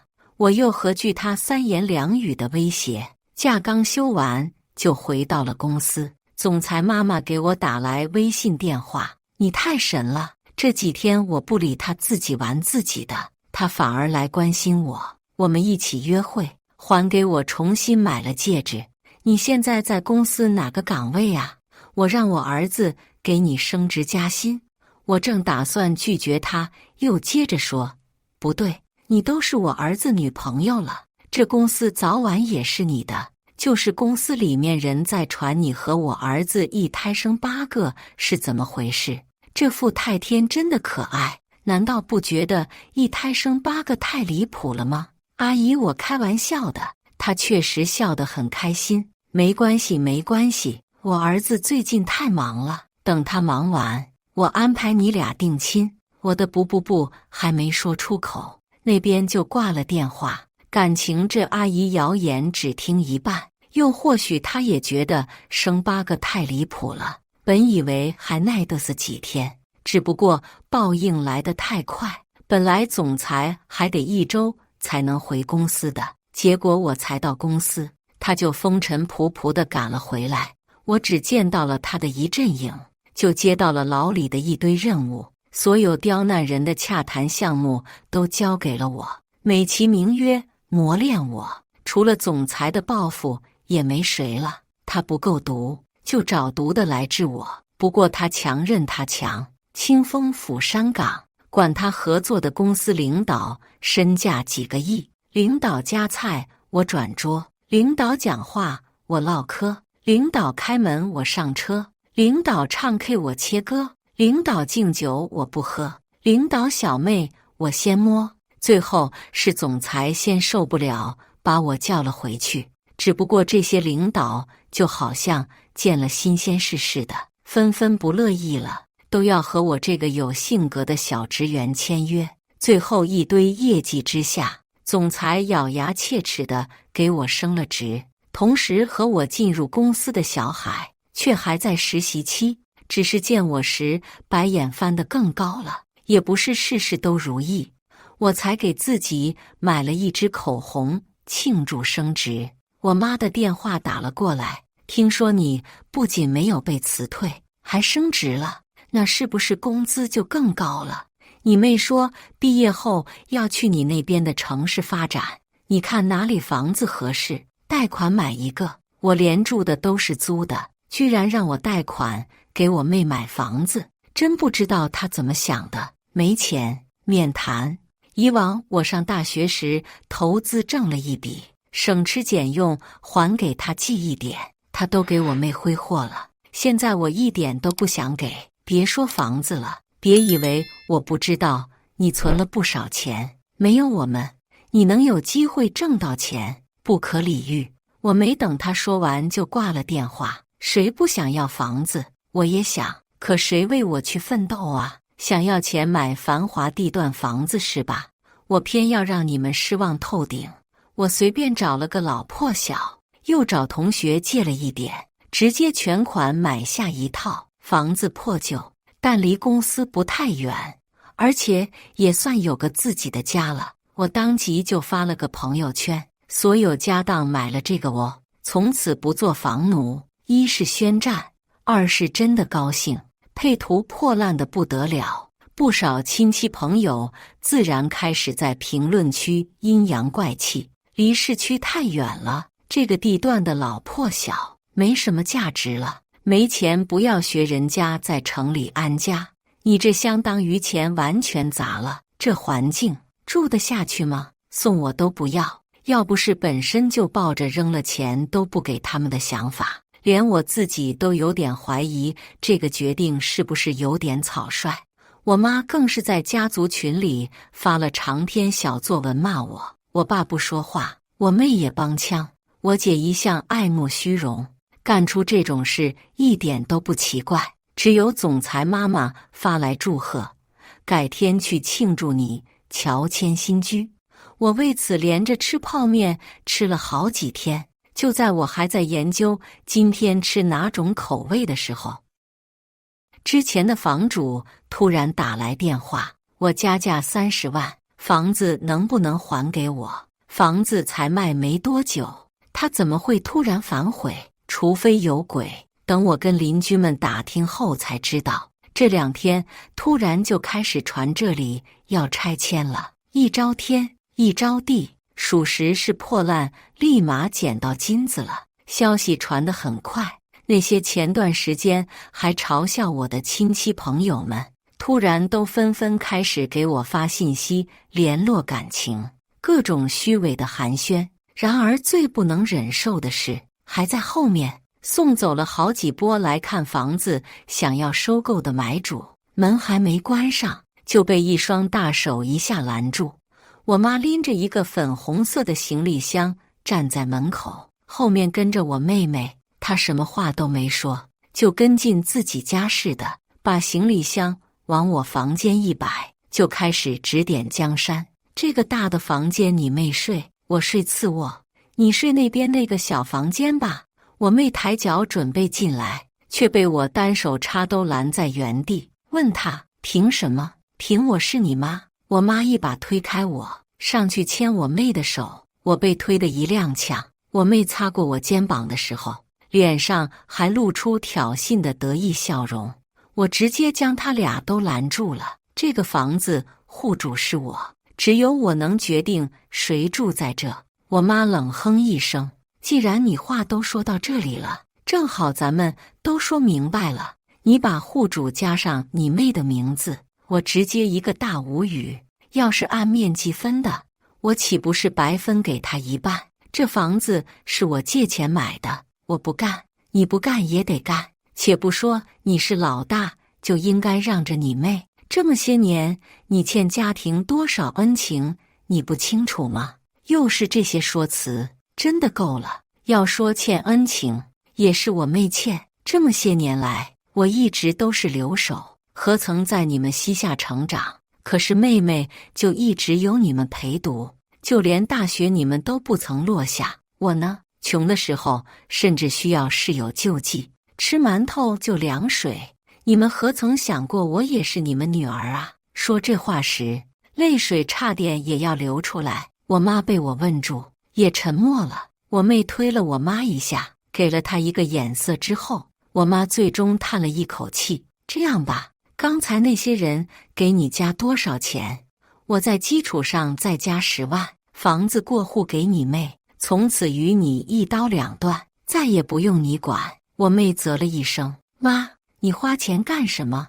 你让他直接过户不就行了？为了我妹，居然能说出一刀两断的话了。而我这个异母同胞的妹妹，居然还想白嫖，我的泪硬生生憋在眼眶里。无所谓了，一家人从小到大步步为营，都是为了我妹，我又何必再做挣扎？早就看开了，卖钱先转我，等房产局上班了，我们就去过户。他们就像怕我反悔似的，连忙把钱转给我。收到钱之后，更是很理所当然的把所有行李都搬了进去，占满了我曾经短暂拥有的家。我终于忍受不了，哭着跑出了楼，脚步颠簸之间，一头栽进一个温暖的怀抱，怀抱声音清冷，别来美人计这一套。抬头是拎着花篮的总裁，花篮上还写着喜迁新家，可我已经没有家了。总裁发现我满脸的泪，手足无措，翻了所有的兜，也没掏出一张纸，最后用袖口将我的泪拭去。我哭得更厉害了，他却生硬地将我搂进怀里。不用太感动，我服了。袖口的扣子划我脸了，你个老六！呜呜。餐厅里，总裁听我一把鼻涕一把泪的说完了事情始末，一直被老母亲逼着来送花的勉强情绪才算有了丝温柔。他难得没有损我，而是安慰我，其实如果这个家没有让你感到幸福，远离也许是最好的选择。是啊，但其实我一辈子都未曾拥有过，如今这种结果也不失为一种解脱。总裁抬头捏了捏鼻梁，叹了口气，本来今天还有工作要忙的，算了，陪你了。瞬间我就觉得他好像没那么讨人厌了吗？我在他的安慰下情绪缓和了一些，对未来也有了些期待。可我妈的信息就像阴魂不散似的又发了过来。我说不用你管的是你妹，没说让你不管我和你爸。刚转你的钱别乱花，留着以后赡养我们。看着总裁那双温柔充满力量感的眼眸，所有的委屈瞬间涌上来。我正准备张嘴嚎啕大哭，身后传来男人的哭喊声比我还大。我找了好几个老板，都不看好这个项目，不愿意投资，怕血本无归。可是一旦成功，那可能就是几十倍的回报。可我没办法呀，真的努力了。对不起，我可能真的要回去种田了。我回头看向背后崩溃的西装男，不知怎么的就对着他喊，我投这王多鱼项目，我投了。摆烂式投资，我是第一人，甚至连什么项目都没有问。男人一听我要投资，拉着凳子就要往我旁边坐。总裁对那人充满警惕，却还是拦不住我，非要把这钱花出去。听完那人的介绍之后，我更是觉得靠谱。可一问金额，要300万，可我没有那么多。我问他，要不你也投一点？总裁摇摇头，公司最近资金周转有点问题，都卡在国外一个项目上了，我就不投了。如果你非要投，可以钱转我账上，我找同样有投资想法的，你们各持一部分，风险分担，一起投。风险分担确实有道理，我立马将钱转到他账上。还没聊完，总裁的电话又响了起来。刚才到这一会已经响了好几次，他一直怕打扰我没有接。接吧。他抬头看了我一眼，接通了电话。离得近，我听见了，里面是老李的声音。总裁，不好了，公司一个实习生小海把海外那个订单搞砸了，现在他们整个部门都在挨训，小柳还请假搬家去了。我俩同时看向对方，四目相对。哦豁，麻烦找上门了。那个之前一直假手于我的小海，自从我转正之后，就开始频频露出马脚。国外的一笔大订单，本来已经加急做了，结果他还下错了规格，现在不仅订单完全交不了，赶也来不及，即将面临巨额的赔偿金。我坐着总裁的车，风风火火地赶去公司。一进门就碰见主管跟小海在吵，主管气得脸红鼻子粗，而小海却一副不在乎的模样，左摇右摆。主管越吵越凶，连老李这个和事佬都控制不了场面。结果小海毫无征兆地挥起拳头打在了主管脸上，换来了在场所有人的惊呼。惊讶之余，保安才上前压他。小海突然大喊：“我是董事长儿子，也就是你们未来总裁，我看你们谁敢动我！”我和总裁走到时，这一幕就发生在眼前。我看了看总裁，又看了看小海 ，CPU 差点烧了。小海挑衅地看向总裁：“我也是董事长的儿子，我爸说了，让我来公司从基层做起，将来继承公司的总裁大任。”笑死了，表格都不会做，还继承大任，我看他是有这大病。儿子，总裁审视着看着眼前吊儿郎当的小海，私生子。小海被总裁镇定的气势搞得落了下风，却还是挺直了腰板。私生子怎么了？私生子照样有继承权，凭什么都是儿子？你当总裁，我却给你打工。告诉你，现在你的所有都有我的一半。啪一声，所有人朝着声音来源看去。总裁妈妈呆愣地站在原地，汤锅碎裂，溅了一地。从之前的事情来看，总裁妈妈应该是十分在乎他爸爸的，结果给儿子送汤的就目睹这样的一幕，如何接受的了？总裁拳头攥得咔咔直响，却被我按住。这些损失够他喝一壶的了，你千万别把自己拉下水。现在最重要的是安抚你妈，她可能从未在我嘴里听过如此震惊的话。反复看我好几眼之后，才转身将妈妈扶离了现场。看着这碎裂满地的砂锅，我仿佛就像看到了自己的人生，看似躺平摆烂无所谓，实则一直退让妥协逃避，糊涂一地，碎得捡不起来。就算退让至此，上苍又何尝绕过一分？那今日起，我就正式拿他先开刀，不再躺平逃避，重拳出击。我先是对着没有方向的主管说，先找律师确认一下双方的法律责任，特别小海该负责多少都要算清楚。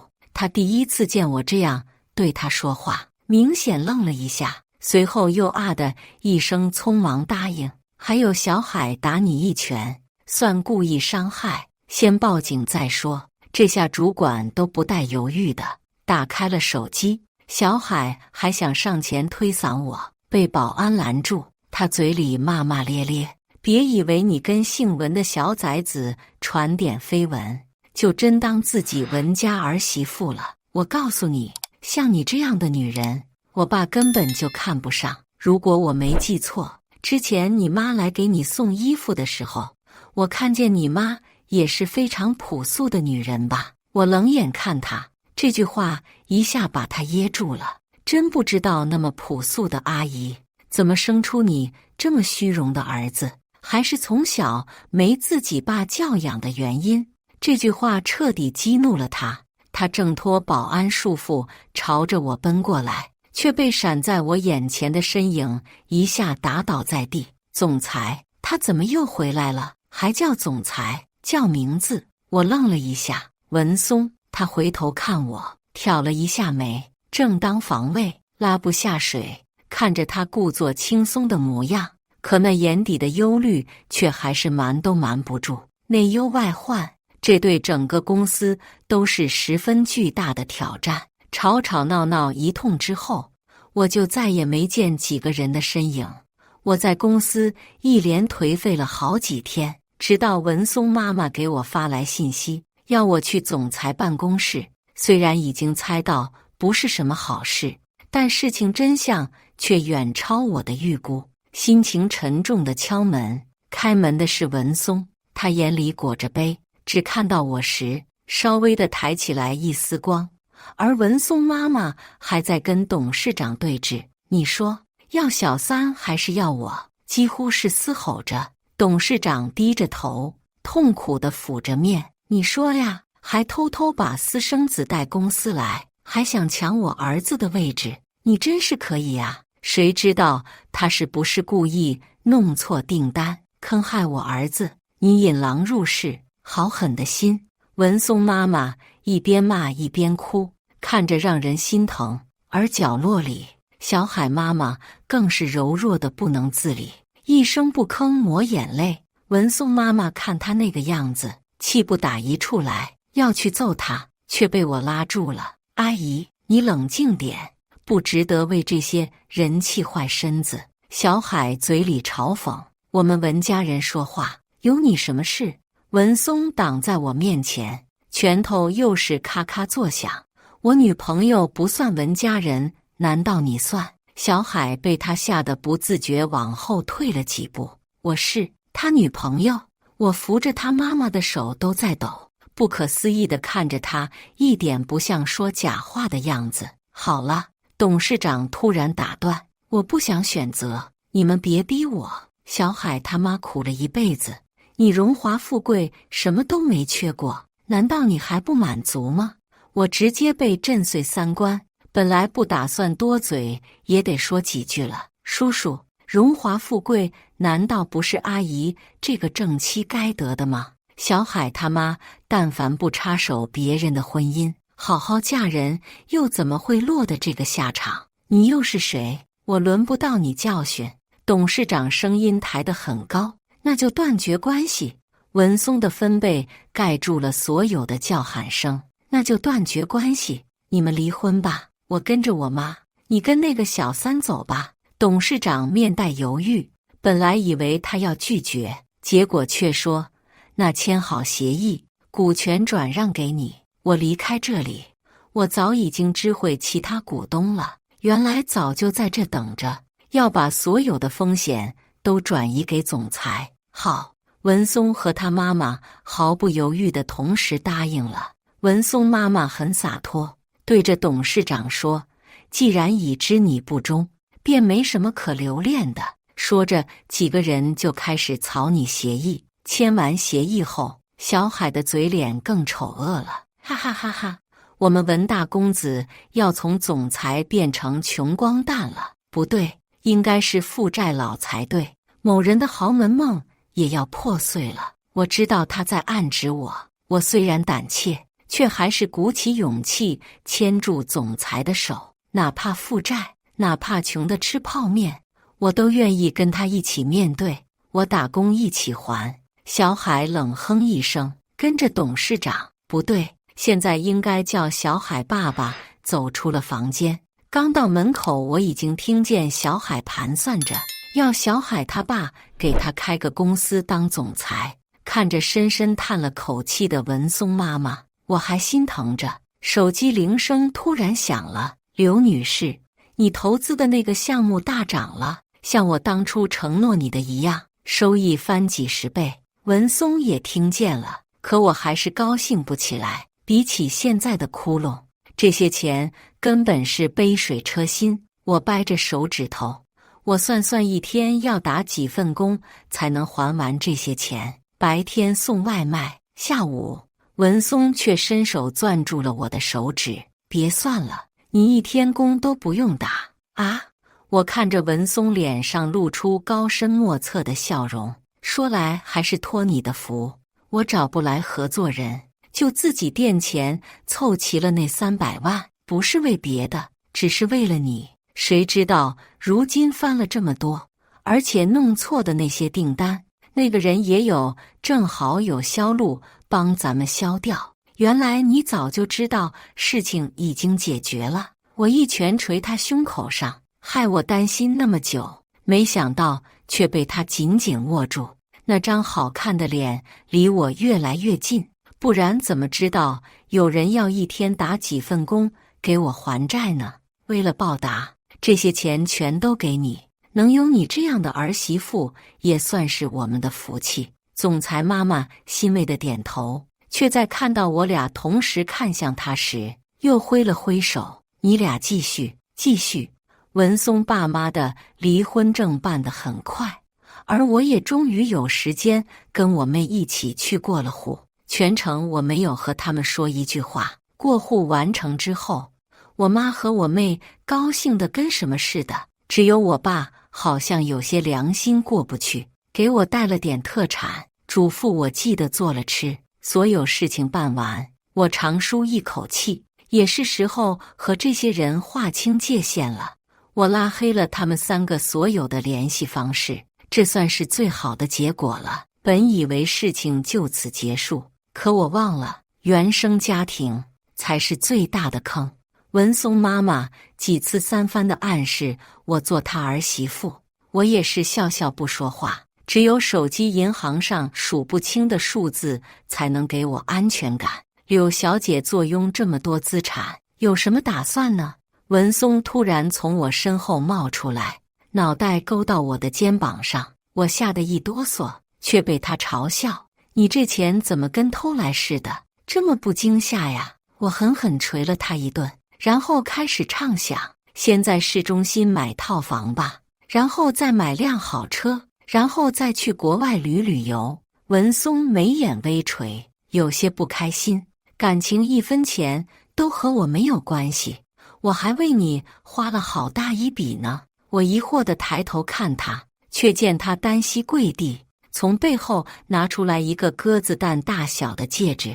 远处，文松妈妈和家里的一群阿姨手捧鲜花和灯过来，将我们团团围住。文松声音颤抖：“亲爱的刘小姐，过去的时光我无法弥补你的遗憾，但希望往后我能弥补你家庭里的缺失，无条件爱你，疼你，把你当作生命的全部。你愿意嫁给我吗？”泪水在眼里打转，喉咙像堵住一样，激动得发不出声。正准备回应时，手机响了起来，是二姑。我接通了：“你快去医院看看你妈吧，她刚才抢救室出来，你还把他俩都拉黑了，你就不怕见不到他们最后一面啊？”挂了电话，所有人都看向我，又是原生家庭的毒，我真的没有勇气做这个决定。我好不容易逃离了他们。文松仿佛看出了我的顾虑，讪笑着起身，将戒指放进裤兜。“老妈，你今天进场的太晚了，气氛没烘托出来，下次搞个更好的再求婚。”文松妈妈也附和着：“对，今天先干正事，下次阿姨弄更多的花。”说完一溜烟儿跑了。她知我心忧，我也知我心结在哪，只不过我真的不知道该怎么做。文松俯身牵起了我的手，说好不逃避的，解决问题的办法只有面对。只不过现在不是你一个人面对了。我与他四目相对，从那双眸里我得到了答案：“你陪我去医院吧。”到病房的时候，我妈刚从昏迷中醒过来，看到我就激动得躺不住。我爸别过头，没有脸见我。我妹呢？我问他俩，2个人面面相觑。我妈的眼泪顺着就流下来。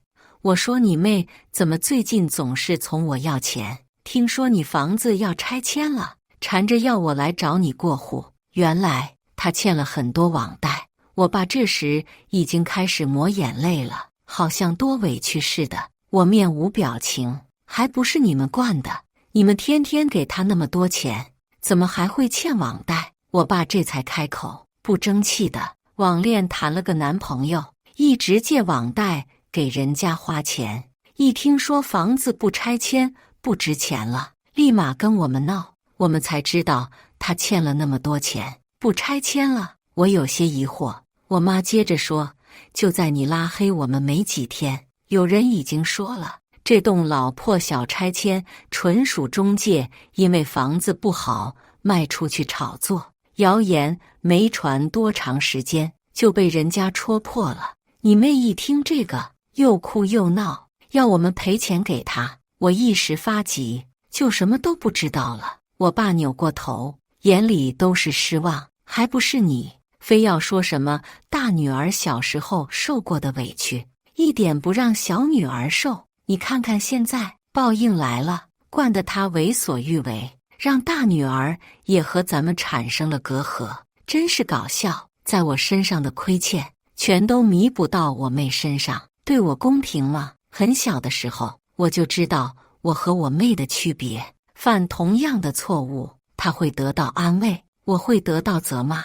每次你们从城里回来，我都小心翼翼的，像祖宗一样捧着我妹。可就算这样，一惹得她不高兴，她甚至都能编出谎言来骗你们打我。而每次你们都选择毫不犹豫地相信她。过年的时候，穿着新衣服坐你们怀里的是她，一身灰地做家务的是我。凭什么？就差几岁，我做错了什么？就因为我是老大吗？爸爸妈妈即使低着头，我也能看见他们红了脸，眼泪也吧嗒吧嗒的掉。我们总觉得你懂事，你就多做一点；你懂事，你就多忍让一点。很多兄弟姐妹的不和，就是因为父母一碗水没有端平。文松打断了我妈的话，如今她们姐妹视若仇敌，你们的偏心功不可没。正说着，我妹才从病房外进来，嘴里叼着电子烟，还嘟囔着：“怎么样，让你们借我姐的钱借到了吗？”就好似我不在旁边似的。我忍下心中的愤怒，好言相劝：“现在跟你男朋友分手，追回所有的钱。哟，你离家出走之后还出息了是吧？你就不信妈骂死你？”他眼神示意我妈，可这次我妈却别过头，不再看他。好了，闭嘴！爸突然打断他，又从兜里掏出一张银行卡塞进我手里。这张卡是你出生那年办的，是这些年我们为你存的钱。对不起，闺女，虽然我知道现在晚了，但是也希望你收下来，我们没脸再让你养老了。密码是你的生日，你拿着卡就走吧，能见你一面已经很满足了。我妹立马凑上来，有钱不早说，还用求着他过来借，赶紧给我，说着就要上来抢。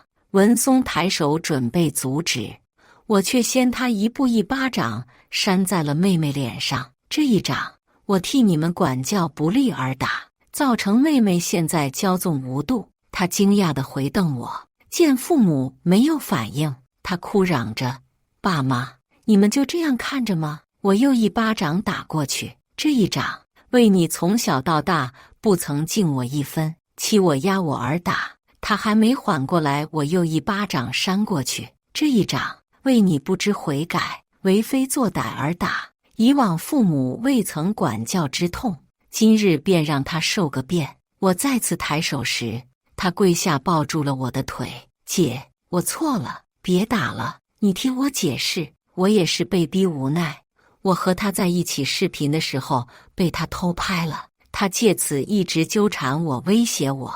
我没办法呀，姐，这都是他教唆我的，一直给他打钱，无底洞一样。不这样做，我还怎么做人啊？说着，他打开了手机聊天记录，里面果然都是密密麻麻的教唆，那些不堪入目的威胁话语，连我看了都心颤不已。看来妹妹这样做的确有她的苦衷。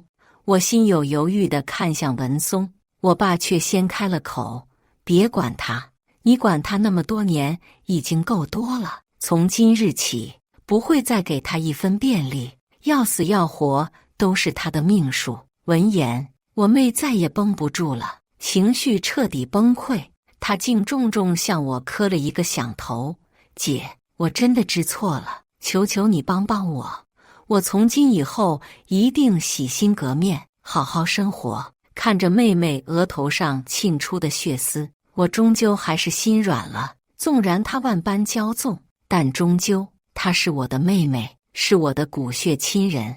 文松给我一个安心的眼神，我扶起了妹妹。今日起，我真正做回你的姐姐，咱们该报警报警，我会陪着你，帮你摆脱渣男，但该还的钱，你必须靠自己的努力还清。我们任何一个人都不会帮你，你能做到吗？姐，我能。我一定会表现给你们看的。我妹连连点头，趴在我怀里泣不成声。爸妈见状，也拉着我的手喜极而泣。从今往后，爸爸妈妈也会努力表现，弥补我们对你的亏欠。我看着眼前众人释然一笑。我并非圣母，但每个人都需要一次机会，哪怕未来他们依旧让我失望了，我也不怕，因为我已经有能够真心爱我的人了。我转头看向文松，与他相视一笑。是他赐予了我与家人对峙的勇气，也是他让我对未来的生活充满希望。哪怕将来有再多风雨，有他在的地方，即是心安之处。以上就是今天分享的故事，大家有什么想说的、想吐槽的，欢迎在下方评论交流，也更希望能给人间烟火点个订阅，我将会分享更多优质的故事内容。